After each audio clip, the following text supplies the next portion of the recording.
Welcome back student to our all new lecture of design of steel structure by limit state method. आज हम आपके सामने लेकर आए हैं बहुत ही इंटरेस्टिंग सा टॉपिक है हमारा कंप्रेशन मेंबर, जैसा कि आप जानते हैं, और उसमें हम लोग पढ़ने जा रहे हैं बिल्टअप सेक्शन को। इससे पहले के लेक्चर्स में हमने डिस्कस किया था आपके सामने कि अगर हमारे पास कोई सिंगल रोल्ड सेक्शन हो तो हम लोग कैसे अपना डिज़ाइन लोड फाइंड करके निकालते हैं। ये आई होप सो कि आपने अच्छे से प्रैक्टिस कर लिया होगा, बना लिया होगा सारा कुछ। अब मैं आपके सामने लेकर आया हूँ बहुत ही interesting, exam point of view से बहुत ही इंटरेस्टिंग टॉपिक, वो है हमारा बिल्टअप सेक्शन। बिल्टअप सेक्शन से अक्सर एग्जाम में क्वेश्चंस आपके पूछे जाते हैं। ठीक है, आप चाहे बीटेक के स्टूडेंट हों, चाहे डिप्लोमा के स्टूडेंट हों, जिस भी आप सेमेस्टर में इस सब्जेक्ट को पढ़ रहे हैं, specially steel design by limit state method compression member topic से अगर आपके सिलेबस का पार्ट है तो आपको बिल्टअप सेक्शन से क्वेश्चन काफ़ी ज़्यादा चांसेस रहते हैं कि एग्जाम में आपसे पूछे जाएंगे। तो मैं जो क्वेश्चन लेकर आया हूँ बहुत ही इंटरेस्टिंग सा क्वेश्चन है, और एक क्वेश्चन और है, दो क्वेश्चन एक्चुअली मैं लेकर आया हूँ। एक मैं सॉल्व करूंगा यहाँ पे और एक आपके प्रैक्टिस के पॉइंट ऑफ व्यू से रहेगा, ताकि जो कॉन्सेप्ट आप अभी सीखेंगे उसी कॉन्सेप्ट को इम्प्लीमेंट करेंगे आप आगे के क्वेश्चंस को सॉल्व करने में, और कहीं पे कोई दिक्कत आएगी तो आप मुझसे पूछ सकते हैं। तो ये क्वेश्चन है, मैं पहले स्क्रीन से कुछ 1-2 सेकंड के लिए बाहर हो जाता हूँ, वीडियो को आप पॉज कर लीजिए और इस क्वेश्चन को पहले आप अच्छे से नोट करेंगे विथ फिगर। तो मैं आशा करता हूँ कि मैं पूरी तरीके से स्क्रीन से हट चुका हूँ, आपने वीडियो को पॉज कर लिया होगा और क्वेश्चन को नोट कर लिया होगा। चलिए back to the frame. Question क्या है मैं आपके सामने पढ़ देता हूं, कैसे निकलेगा, क्या वैल्यूज कैसे फाइंड होगी। एज इट इज सारा प्रोसीजर सेम रहेगा, वही जो हम लोग फॉलो किए हैं सिंगल सेक्शन को सॉल्व करने के लिए, बिल्कुल हु बहू वैसे ही हमारा ये सॉल्व होगा बिल्टअप सेक्शन का भी। क्वेश्चन क्या बोल रहा है, देखिए, calculate the design load carrying capacity. Calculate क्या करने आपको बोल रहा है, design load carrying capacity find करने बोल रहा है, दैट इज पीडी फाइंड करने बोल रहा है, of a compound column, compound means built up column, consisting of ISHB 250 at the rate 500.31 Newton पर मीटर। जो आपके सामने रोल्ड स्टील सेक्शन यूज हुआ है, एक बीम सेक्शन यूज हुआ है, जो कि एक ISHB 250 है, जिसका वेट है 500.31 न्यूटन पर मीटर का। ठीक है, विथ वन कवर प्लेट। जो मेरा सेक्शन है जो आप फिगर में भी देख रहे हैं, एक रोल्ड सेक्शन है जिसके ऊपर एक कवर प्लेट यूज हुआ है, टॉप पे भी as well as bottom flange में भी। टॉप फ्लेंज पे जो कवर प्लेट यूज हुआ है उसका साइज है 320 इंटू 20 mm का, और बॉटम फ्लेंज में भी जो आपका प्लेट यूज हुआ है, जो कवर प्लेट यूज हुआ है, वो बिल्कुल सेम डायमेंशन का है, जिसका है 320 इंटू 20 mm का। क्लियर है आपको। उसके बाद as shown in figure, the length of column is 4 metre. जो मेरा क्वेश्चन है उसमें जो कॉलम है उसका लेंथ क्या लिया है, 4 मीटर लेंथ लिया है, और जो मेरा कॉलम है उसका इंड कंडीशन क्या है वो भी क्वेश्चन में मेंशन है। And assume that one and is fix and other and is hinge. तो क्वेश्चन में क्या बोल रहा है कि जो कॉलम है जिसका इंड कंडीशन कैसा है, कि जिसका वन एंड फिक्स है और अदर एंड हमारा क्या है, हिंज है। तो ये हमारे सामने क्वेश्चन है एक बिल्टअप सेक्शन का, जिसका हमको फाइंड करना है डिजाइन लोड। तो डिजाइन लोड हमारा कैसे फाइंड होता है, जनरल फॉर्मूला है, बड़ा ही सिंपल सा फॉर्मूला है। हम जानते हैं जो मेरा डिजाइन लोड जो हमारा फाइंड होता है, जो मेरा डिजाइन लोड फाइंड होता है, that is P suffix D। इसको निकालने का बड़ा ही सिंपल सा फॉर्मूला होता है, वो होता है FCD इंटू A। ये हम लोग जनरलाइज फॉर्मूला जो है हम लोग बेसिकली यूज करते हैं। ठीक है, और जिसके थ्रू हम लोग अपना वैल्यू जो है फाइंड करके निकालते हैं, that is PD is equals to FCD into A, where FCD हमारा क्या होता है, डिजाइन कंप्रेसिव स्ट्रेस होता है, और A हमारा इफेक्टिव एरिया है। तो इस फॉर्मूला पे हमारा वैल्यू पुट होगा और डायरेक्ट हमारा आंसर जो है वो आ जाएगा। तो हम लोग को सबसे पहले क्या चाहिए, सबसे पहले हमको इस फॉर्मूला में वैल्यू को पुट करने के लिए सबसे पहले तो हमको FCD की वैल्यू चाहिए। FCD जिसको हम कहते हैं डिजाइन कंप्रेसिव स्ट्रेस, और A जो कि मेरा है इफेक्टिव एरिया। जब हमको FCD पता होगा, इफेक्टिव एरिया पता होगा, तो मेरा इजिली वैल्यू जो है फाइंड होके आ जाएगा। तो इसको मान लेंगे इक्वेशन नंबर 1। ठीक है, मतलब जो भी वैल्यू हमारा निकलेगा उसमें हमारा मेन फोकस होगा कि हमको किसी भी हाल में FCD चाहिए, डिजाइन कंप्रेसिव स्ट्रेस की वैल्यू, और A that is effective area. जब तक ये दोनों वैल्यू नहीं पता होगा तब तक मेरा डिजाइन लोड PD जो है वो फाइंड होके नहीं आ सकता है। तो हम लोग क्या करेंगे, ये जनरलाइज फॉर्मूला है, अगर आप इसको चाहें तो कहीं कॉपी में साइड में लिख सकते हैं कि अगर हमको किसी भी बिल्ट अप सेक्शन का या नॉर्मल कोई अगर हमारे पास सिंगल सेक्शन है जिसका डिजाइन लोड फाइंड करना है तो अल्टीमेटली इसी फॉर्मूला से निकलता है। तो इसको अभी हम यहाँ पे रब कर रहे हैं क्योंकि इसका अभी हमको ऐसा जरूरत नहीं है। हमको अभी जरूरत क्या क्या है कि हम लोग यहाँ पे, जैसा कि मैं आपको हमेशा बताता हूँ कि सबसे पहले आप क्या करेंगे कि जो क्वेश्चन में डेटा गिवन है पहले उसको हम लोग यहाँ पे अच्छे से नोटेड डाउन करेंगे। तो क्या क्या डेटा हमारे पास क्वेश्चन में गिवन है, सबसे पहला हम लोग देखेंगे जो मेरे पास रोल्ड सेक्शन है, जो हमारे पास रोल्ड सेक्शन है वो रोल्ड सेक्शन कौन सा गिवन है, वो गिवन है ISHB, है ना, ISHB 250, that is ISHB means Indian standard heavy beam given है 250 एट द रेट 500.31 न्यूटन पर मीटर, ये इसका वेट हो गया। इसके बाद जो मेरे पास कवर प्लेट यूज हुआ है, जो दो कवर प्लेट हमने यूज किया है, नॉट हमने, जो फिगर में यूज हुआ है, उस कवर प्लेट का डायमेंशन क्या है हमारे पास 320 इंटू 20 mm। ठीक है, जो कवर प्लेट यूज हुआ है उसके बारे में उसका ये वैल्यू दिया हुआ है। Yield stress that is FY, yield stress FY as it is हमारे पास 250 मेगा पास्कल है, न्यूटन पर mm स्क्वायर है। और हमारा जो कॉलम है उसका लेंथ, जो एक्चुअल लेंथ है वो दिया है 4 मीटर का। और इंड कंडीशन क्या दिया हुआ है उसका, जो कॉलम है इसका वन इंड फिक्स है एंड अदर, जो मेरा दूसरा इंड है वो कैसा है, मेरा हिंज है। ठीक है, तो जो जो डेटा है पहले मैंने एक जगह उसको लिख लिया है, जो फिगर है उसको हमारे सामने बना हुआ है। हमको करना क्या है, फाइंड क्या करना है, एज इट इज फाइंड करना है PD is equals to question mark, PD is equals to question mark. और हम जानते हैं जनरलाइज फॉर्मूला कि we know that P suffix D निकालने का फॉर्मूला क्या होगा, FCD इंटू A। ये हमारा जनरलाइज फॉर्मूला है जो अभी हम जस्ट लिखे थे आपके सामने। अब इसको मान लेंगे इक्वेशन नंबर 1। तो मालूम क्या चला कि जो भी हमारा वैल्यू आएगा जिसको हम यूज करके अपना FCD और A फाइंड करेंगे उसको इक्वेशन A में पुट करेंगे अल्टीमेटली, और हमारा वैल्यू जो है फाइंड होके आ जाएगा। तो चलिए हम आगे बढ़ते हैं और हम लोग अब स्टेप बाय स्टेप फाइंड करते हैं FCD और कैपिटल A। तो चलिए कैसे फाइंड होगा देखिए, सबसे पहला स्टेप हमारा एज इट इज क्या होगा, सबसे पहला स्टेप हमारा होता है कि हम जानते हैं, हम लोगों ने लास्ट क्लास में भी देखा है कि सबसे पहले हमको ये पता करना है कि हमारा जो कॉलम है उस पे जब लोड लगेगा उसके वजह से उसमें जो बकलिंग क्रिएट होगा तो वो किस क्लास का बकलिंग हो रहा है, पहले हमको ये पता करके बताना है। तो हम लोग जानते हैं सबसे पहला स्टेप हमारा होता है, जब तक हमको क्लास ऑफ बकलिंग नहीं पता होगा, किस क्लास ऑफ बकलिंग हमारा हो रहा है कॉलम में, तब तक हम FCD अपना फाइंड नहीं कर सकते हैं। तो स्टेप नंबर 1 सबसे पहला हमारा क्या होगा, सबसे पहले हम फाइंड करेंगे to find class of buckling. सबसे पहले हम क्या फाइंड करेंगे, क्लास ऑफ बकलिंग फाइंड करेंगे कि जब मेरा लोड लग रहा है कॉलम पे उसके वजह से किस क्लास का बकलिंग हो रहा है। तो बकलिंग का क्लास फाइंड करने के लिए हमको क्या करना होगा, सबसे पहले हम ये करेंगे कि जो मेरा सेक्शन गिवन है उस सेक्शन का जो प्रॉपर्टी है, वो सेक्शन मतलब कि रोल्ड सेक्शन जो मेरे पास गिवन है ISHB 250 at the rate 500 point something Newton पर मीटर, उसका जो भी प्रॉपर्टीज है वो पहले हम यहाँ पे नोटेड डाउन करेंगे by taking help of steel table।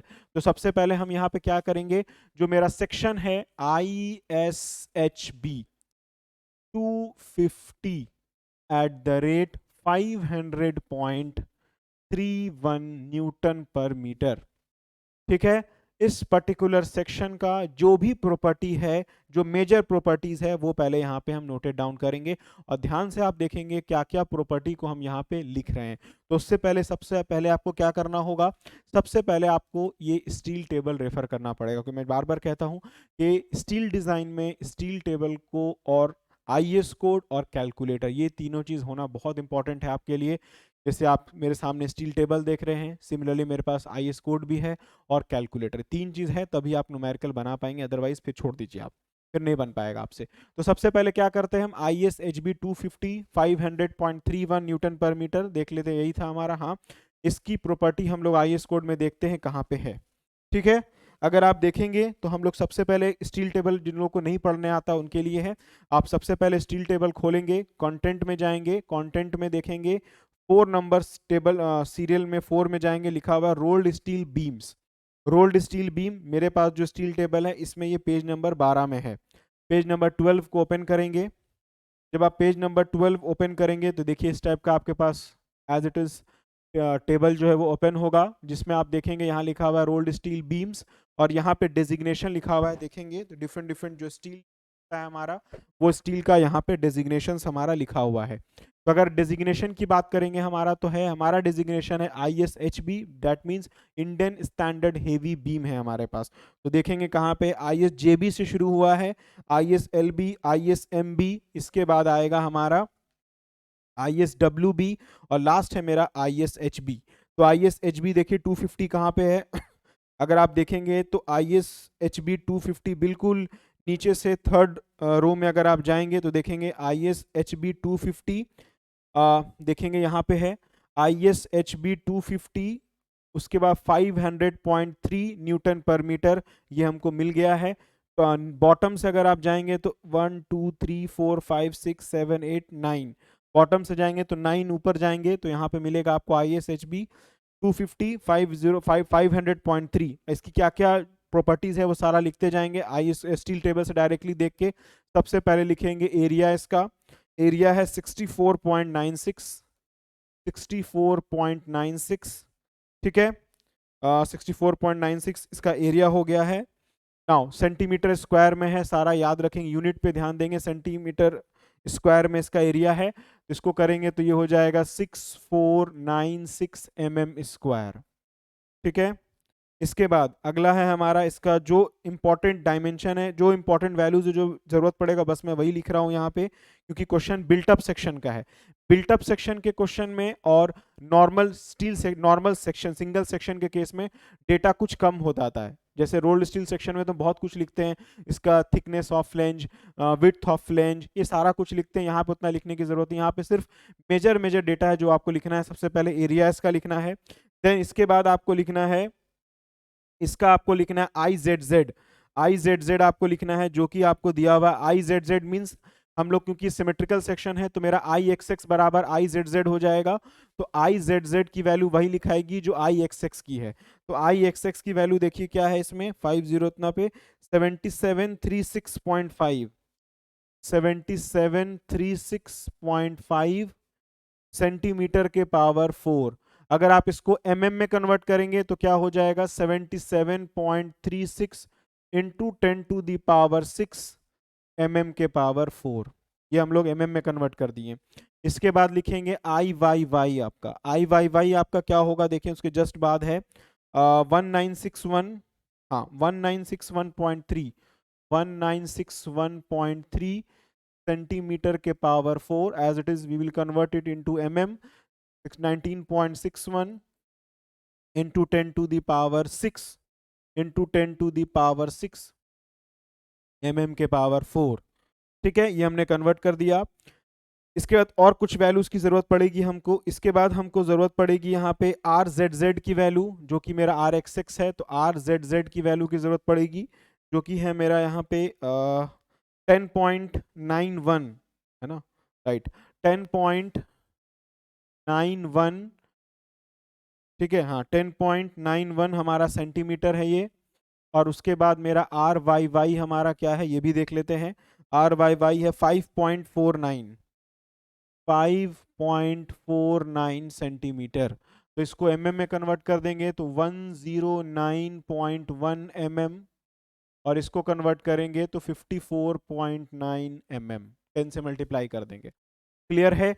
ये कुछ डेटा है जो आपको पहले नोटेड डाउन करना होगा। कहाँ से? By using this steel table. बिना इस स्टील टेबल को यूज किए आप नहीं डेटा को लिख सकते हैं, ठीक है। या तो क्वेश्चन में ही आपको दे देगा सेक्शन की प्रॉपर्टी, या तो आपको नहीं दिया है, स्टील टेबल अलाउ है तो आपको स्टील टेबल से लिखना पड़ेगा। ये आपने पहले प्रॉपर्टी लिख दिया। इसकी जरूरत क्यों पड़ी? क्योंकि हमको फाइंड करना है क्लास ऑफ बकलिंग, ठीक है।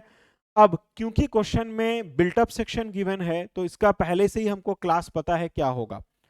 जब ये रोल्ड सेक्शन होता तो उसमें हमको पहले थिकनेस H/BF का रेशियो निकालना पड़ता है, सो ऑन करना पड़ता। जब ये बिल्टअप सेक्शन है तो एक चीज हमको बेनिफिट है कि हमको पहले से ही पता है कि हमारा ये किस क्लास का बकलिंग हो रहा है। कैसे पता है, आइए हम लोग आगे देखते हैं। लेकिन हमको ये नहीं पता है कि मेरा जो कॉलम है वो किस एक्सिस के अबाउट जो है वो बेंड हो रहा है, मतलब किस एक्सिस के अबाउट उसका रोटेशन हो रहा है, ये हमको नहीं पता है। कैसे, आइए देखिए। अब जब आपने ये डेटा लिख लिया है, इसके बाद अब हम यहाँ पे लिखेंगे कि रेफर, अब हम यहाँ पे क्या लिखेंगे, रेफर IS 800 2007 टेबल नंबर 10 और पेज नंबर आई गेस 44। याद होगा कल हम लोगों ने देखा था। अब हम जब ये सारा डेटा हमने लिख दिया है, then after that we will refer IS 800 2007 table number 10 page number 44। चलिए हम लोग रेफर करते हैं। मैं कोड ऑलरेडी लेकर आया हूं आपके लिए ताकि आपको आसानी हो। ये रहा टेबल आपके सामने, बकलिंग क्लास क्रॉस सेक्शन का, ये IS 800 का है। पेज नंबर देख लीजिए, पेज नंबर 44 है, पेज नंबर 44। अब आप IS कोड अपने पास जो है ओपन करके रखिएगा। यहाँ देखिए एज इट इज क्या लिखा हुआ है, यहाँ लिखा हुआ है buckling class of cross section. ठीक है, उसके बाद यहाँ पे क्रॉस सेक्शन है, रोल्ड आई सेक्शन, जिसको ऑलरेडी हम लोग न्यूमेरिकल कल लाइव में सॉल्व कर चुके हैं बहुत डिटेल में। ठीक है, इसमें हमको H/BF का सबका रेशियो चाहिए था, उसके हिसाब से हमारा बकलिंग क्लास जो है वो डिसाइड होता। यहाँ पे क्वेश्चन हमारा कंपाउंड सेक्शन है, मींस बिल्टअप सेक्शन है। तो बिल्टअप सेक्शन का देखिए ऑलरेडी ऑप्शन यहाँ पे दिया हुआ है, जैसे ही आप नीचे आएंगे, दूसरा वेल्डेड आई सेक्शन, तीसरा hollow section, welded box section, channel section, last देखिए यहाँ पे लिखा हुआ है बिल्टअप मेंबर। ठीक है, बिल्टअप मेंबर हमारा दिया हुआ है। जब मेरा बिल्टअप मेंबर यहाँ पे दिया हुआ है तो यहाँ पे देखिए किस रोटेशन के अबाउट एक्सिस हो रहा है, तो एनी बकलिंग क्लास यहाँ पे हमारा क्या दिया हुआ है, सी दिया हुआ है। ठीक है, बकलिंग क्लास हमारा यहाँ पे क्या दिया हुआ है, सी दिया हुआ है। जब हमको बकलिंग क्लास पहले से डिसाइडेड है तो आप बोल सकते हैं कि सर जब हमको पहले से ही पता है कि हमारा किस एक्सिस के अबाउट, मतलब किस क्लास का बकलिंग है, तो फिर हम लोग इतना झमेला क्यों कर रहे हैं। डायरेक्ट हम IS कोड खोलेंगे, पेज नंबर जो हमारा टेबल नंबर 9 खोलेंगे, बकलिंग क्लास तो पता है, उससे हमारा वैल्यू निकल जाएगा। तो इतना आसान नहीं है बाबू, क्योंकि आपको पता है बकलिंग क्लास सी तो भले है, ये हमको पता होगा किस क्लास के अबाउट बकलिंग हो रहा है, बट हमको सिलेंडरनेस रेशियो तो चाहिए। बिना सिलेंडरनेस रेशियो को फाइंड किए आप कैसे अपना FCD फाइंड कर लेंगे। तो सिलेंडरनेस रेशियो हम लोग कैसे फाइंड करें, वाई एक्सिस के का हेल्प लेके सिलेंडरनेस रेशियो निकलेगा कि जेड एक्सिस का हेल्प लेके निकलेगा, ये तो हमको पता नहीं है ना। इसीलिए हमको जो है क्लास पता होने के बाद भी हमको सिलेंडरनेस रेशियो पता करना होगा। पहले तो ये पता करना होगा कि मेरा जो कॉलम है वो किस एक्सिस के अबाउट जो है हमारा उसका बेंडिंग हो रहा है, उसमें बकलिंग हो रहा है, ZZ के अबाउट कि YY के अबाउट। जब हमको वो पता हो जाएगा तो उस वैल्यू को यूज करके फिर सिलेंडरनेस रेशियो निकालेंगे। जब सिलेंडरनेस रेशियो हमारा निकल जाएगा तब फिर हम लोग उसको यूज करके अपना क्लास सी के लिए टेबल नंबर 9 रेफर करेंगे और वहां से हम लोग अपना अपना FCD फाइंड करके निकाल लेंगे। क्लियर है, तो अभी थोड़ा लंबा प्रोसेस है, थोड़ा वीडियो लेंदी जाएगा। तो मालूम क्या चल गया, क्योंकि बिल्टअप मेंबर क्वेश्चन में पहले से गिवन है, तो किस क्लास का बकलिंग हो रहा है, सी क्लास का बकलिंग हो रहा है। तो यहाँ पे लिखेंगे हम लोग इस टाइप से, यहाँ पे स्पेस, मेरे पास तो स्पेस नहीं, आपके पास होगा तो नीचे करके लिख दीजिएंगे कि नोट करके लिखेंगे, since it is a since it is a built up section, therefore since it is a built up section therefore हमारा जो क्लास ऑफ बकलिंग है वो क्या है, सी है। therefore हमारा जो बकलिंग क्लास है वो क्या है, सी है। ठीक है, आई होप सो सबको समझ में आ रहा होगा सब कुछ। चलिए, तो बकलिंग क्लास हमारा क्या है, सी है।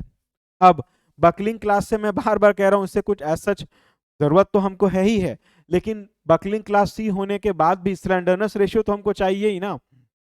तो सिलेंडरनेस रेशियो चाहिए तो उसके लिए हमको पहले क्या चाहिए, सिलेंडरनेस रेशियो के लिए हमको L effective upon R minimum चाहिए। तो सिलेंडरनेस रेशियो Y के अबाउट निकलेगा कि Z के अबाउट निकलेगा, ये अभी हम कैसे पता करेंगे, पहले वो पता करेंगे तब हम आगे बढ़ेंगे। तो स्टेप नंबर 1 आपको क्लियर हो गया, जिसमें पता चल गया मेरा किस क्लास का बकलिंग है। अब ये जो टेबल लिखे है ना, इसका भी जरूरत पड़ेगा हमको। अभी वैसे आप सोच रहे होंगे सर ये आपने लिख के छोड़ दिया, नहीं, इसका भी जरूरत पड़ेगा सिलेंडरनेस रेशियो निकालने में। अब आते हैं स्टेप नंबर 2 के तरफ। अब स्टेप नंबर 2 में क्या लिखेंगे, टू फाइंड सिलेंडरनेस रेशियो। ठीक है, slenderness ratio, to find slenderness ratio, that is lambda find करेंगे। अब लैम्डा फाइंड करने के लिए सबसे पहला क्या स्टेप होगा वो देखिए।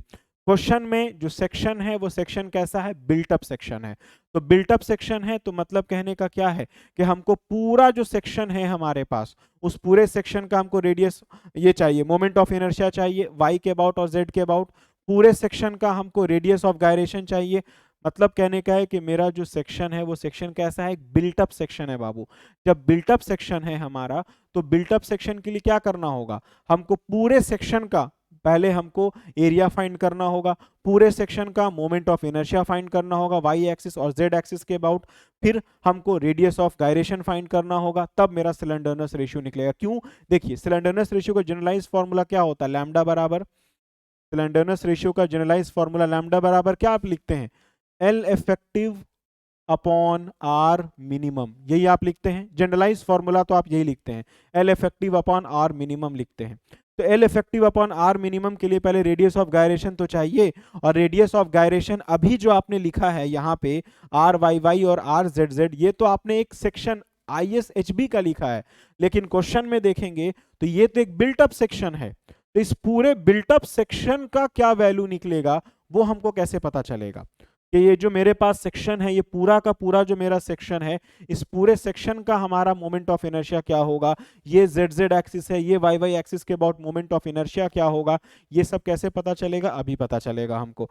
तो सबसे पहले स्लेंडरनेस रेशियो को निकालने से पहले सबसे पहले स्मॉल a में हम क्या फाइंड करेंगे, to find area, area of built up section, to find area of built up section.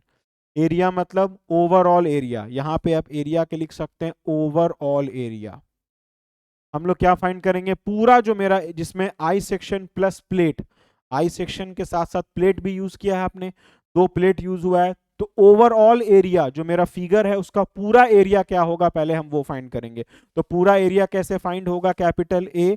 तो कैपिटल ए कैसे फाइंड होगा, बड़ा सिंपली फाइंड होगा, हमारा फॉर्मूला क्या लिखेंगे हम लोग, area of rolled section, area of rolled section plus area of plate, area of rolled section plus area of plate, जो हमने प्लेट यूज किया उसका एरिया सबको जोड़ देंगे। देखिए ना फिगर में आप देखिए, एक तो रोल्ड सेक्शन नीचे यूज हुआ है, उसके ऊपर ऊपर प्लेट, नीचे प्लेट यूज हुआ है, तो प्लेट का area plus rolled steel section का एरिया, तो ओवरऑल एरिया इस पूरे सेक्शन का मालूम चल जाएगा। वही करेंगे यहाँ पे हम। तो कैसे फाइंड होगा, देखिए एरिया ऑफ रोल्ड सेक्शन आप ऑलरेडी निकाल चुके हैं, देखिए 6496 mm square, 6496 mm square plus area of plate, जो प्लेट आपने लिया है उसका डायमेंशन क्या है, 320 इंटू 20 mm। एक प्लेट का डायमेंशन है 320 इंटू 20, दूसरे का भी डायमेंशन सेम ही है। तो क्या हम यहाँ पे लिख सकते हैं, देखिए तो हम लिख सकते हैं प्लस 2 इंटू 320 इंटू 20, हम ये लिख सकते हैं, दो से मल्टीप्लाई कर, एक एरिया को दो से मल्टीप्लाई कर दिए तो ऊपर प्लेट नीचे प्लेट दोनों का निकल गया। अब सॉल्व कीजिए, ओवरऑल एरिया निकल जाएगा। तो कैलकुलेटर तो मैं आशा करता हूं सभी लोग के पास होगा ही। अब कैलकुलेटर में वैल्यूज को पुट कीजिए, वैल्यू आ जाएगी। तो 6496 प्लस 320 इंटू 20, वैल्यू आ गई मेरी 19296 mm स्क्वायर। तो ये क्या निकल गया मेरा, ये मेरा निकल गया जो बिल्टअप सेक्शन लिए थे इस पूरे बिल्टअप सेक्शन का ओवर ऑल एरिया। क्लियर है, तो मेरा जो बिल्टअप सेक्शन था उसका हमारा ओवरऑल एरिया जो है वो फाइंड होके हमारे पास आ गया। क्लियर है, स्टेप नंबर 1 खत्म। पहले हम एरिया फाइंड किए, और इसी एरिया को फिर हम यूज करेंगे किसमें, जब हम अपना डिजाइन लोड फाइंड करेंगे पीडी, क्योंकि पीडी निकालने का फॉर्मूला क्या है, FCD into A, that is effective area. तो वहां ए के जगह पे क्या यूज होगा, यही यूज होगा। ठीक है, अब FCD हमको नहीं पता है, चलिए आगे बढ़ते हैं हम लोग, अब FCD निकालते हैं। अब आते हैं इसी में स्टेप नंबर 2 में, अब इसी में आते हैं स्टेप नंबर 2 में। अब हम क्या फाइंड करेंगे, टू फाइंड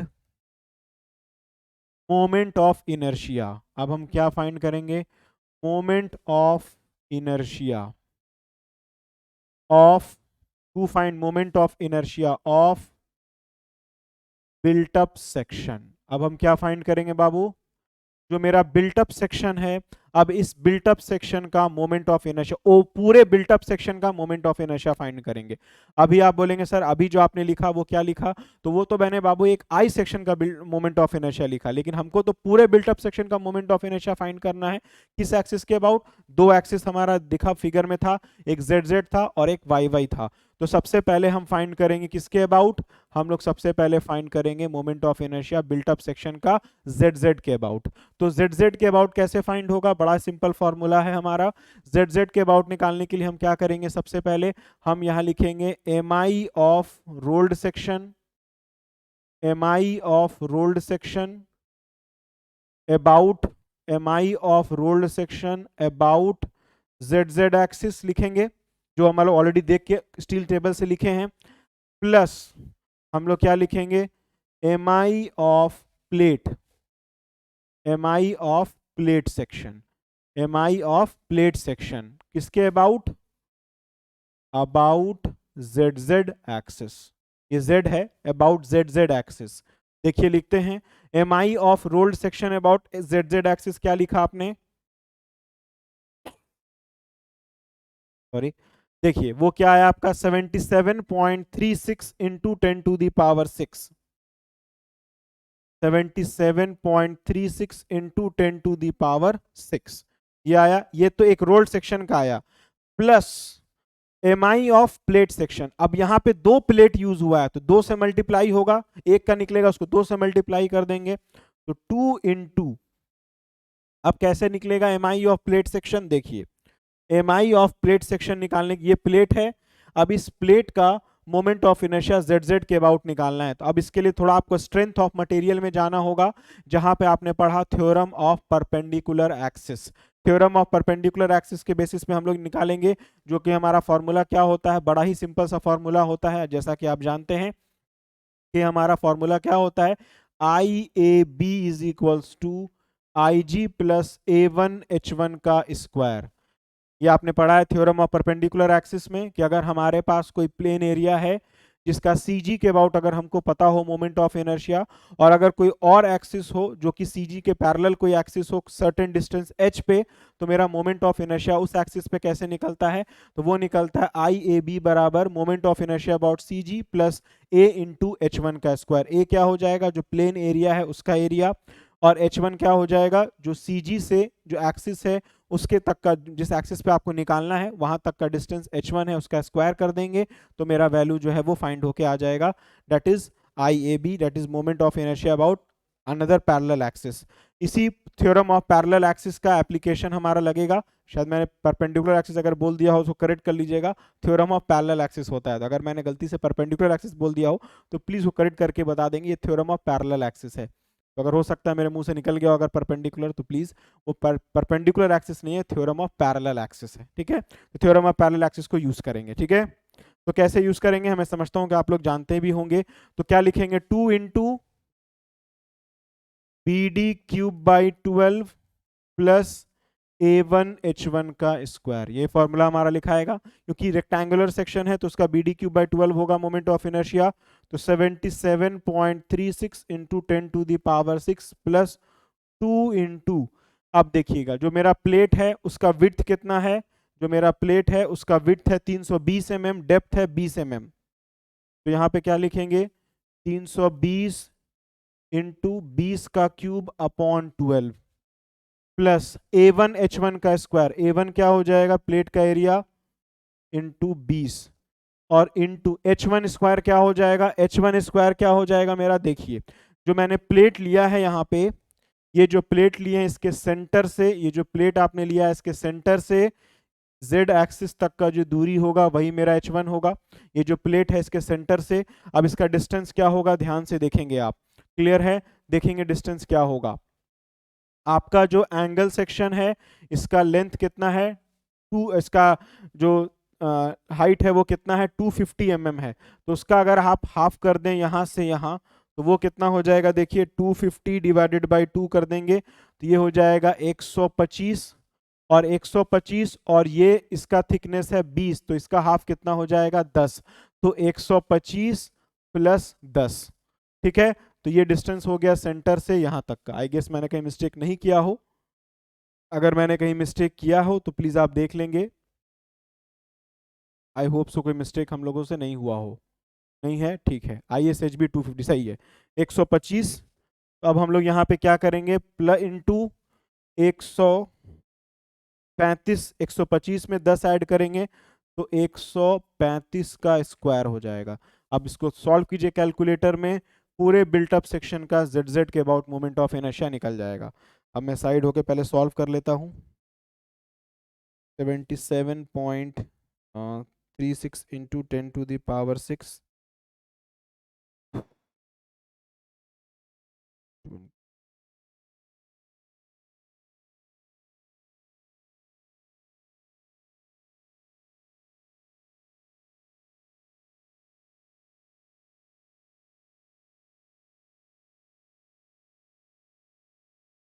इसका वैल्यू आ गया 3116 into 10⁶।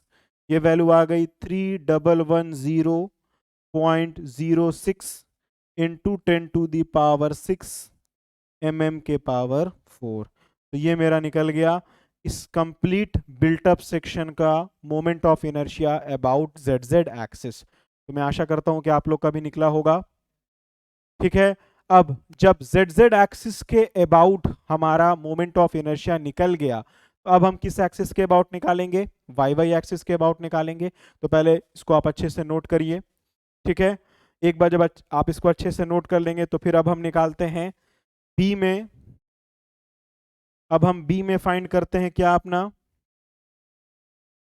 Moment of inertia, moment of MI मतलब moment of inertia of built up section about YY axis, क्योंकि दो एक्सिस हमारा यहाँ पे है। तो XX के अबाउट तो हमने, सॉरी ZZ के अबाउट तो हमने ऑलरेडी निकाल लिया है, अब YY के अबाउट निकालेंगे। तो ZZ के अबाउट आपने निकाला, ये ZZ के अबाउट आपने निकाल लिया, अब निकालेंगे YY के अबाउट। तो YY के अबाउट कैसे निकलेगा देखिए, तो YY के अबाउट हम लोग कैसे निकालेंगे वो देख लेते हैं यहाँ पे। चलिए, तो YY के अबाउट निकालना तो यार बहुत ही आसान है। कैसे निकलेगा हमारा IYY पूरे बिल्टअप सेक्शन का। सबसे पहले हम लोग लिखेंगे MI of rolled section, MI of rolled section about YY axis, जो कि ऑलरेडी हम स्टील टेबल से लिख चुके हैं, प्लस 2 टाइम्स, अब क्या लिखेंगे इसका सिंपल फॉर्मूला लिखा जाएगा क्या, dB³/12। सिंपल सा हमारे पास सेक्शन है रेक्टेंगुलर सेक्शन का, सिंपल फॉर्मूला लिखा जाएगा dB³/12। अब इसमें पुट करते हैं MI of rolled section about YY, आप ऑलरेडी स्टील टेबल से देख के लिख चुके हैं, जो कि वैल्यू आपने लिया था 19.61 इंटू 10⁶। तो 19.61 इंटू 10⁶ प्लस 2 टाइम्स dB³/12। तो डेप्थ ऑफ प्लेट कितना था हमारे पास, 20 mm, विड्थ ऑफ प्लेट था 320 का क्यूब अपॉन 12। ठीक है, सॉल्व करते हैं इसको। तो 19.6 into 10⁶ plus 2 times D into B का क्यूब, सॉरी एक सेकेंड, B का क्यूब अपॉन 12, क्योंकि रेक्टेंगुलर सेक्शन है। इसको सॉल्व करेंगे तो वैल्यू आएगी 128.82, 128.82 इंटू 10⁶ mm के पावर 4। तो ये मेरा निकल गया IYY। ठीक है, अब देखिए मेरा moment of inertia about built up section का ZZ के अबाउट भी निकल गया, कितना होगा, और मेरा निकल गया YY के अबाउट भी। अब यहां से हमारा जो है गेम स्टार्ट होगा कि अब हमको ये पता करना है कि सिलेंडरनेस रेशियो जो हम निकालेंगे उसमें फॉर्मूला क्या, L effective upon R minimum. तो R मिनिमम तो हम RZZ को भी ले सकते हैं, RYY को भी ले सकते हैं। तो हम लोग अब यहां से कंपेयर करेंगे कि मेरा जो सेक्शन है उसमें जब लोड लगा, जो बकलिंग हुआ, तो किस एक्सिस के अबाउट बकलिंग हुआ। तो पहले आप यहां तक अच्छे से नोट कर लीजिए सारे लोग, पहले यहां अच्छे से सारा नोट कर लीजिए। ठीक है, चलिए